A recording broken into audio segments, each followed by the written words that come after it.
প্রথমে আপনাদেরকে একটা অত্যন্ত সুখবর দিয়ে শুরু করি যে ইউএইতে আমরা আমাদের বাংলাদেশি ভাইরা যারা ওই সময় এই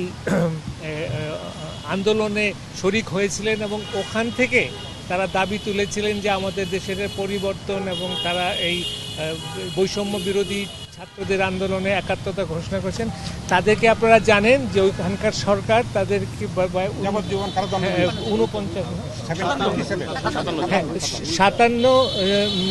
জনকে তারা যাবজ্জীবন কারাদণ্ড দিয়েছিল এবং সেখানে আমাদের প্রধান উপদেষ্টার ব্যক্তিগত উদ্যোগে ওখানকার আমিরের সঙ্গে যোগাযোগের মাধ্যমে আপনাদের আজকে এই সুখবর প্রধানত উপদেষ্টা আমাদেরকে বললেন যে তাদের সবাইকে মাফ করে দেওয়া হয়েছে।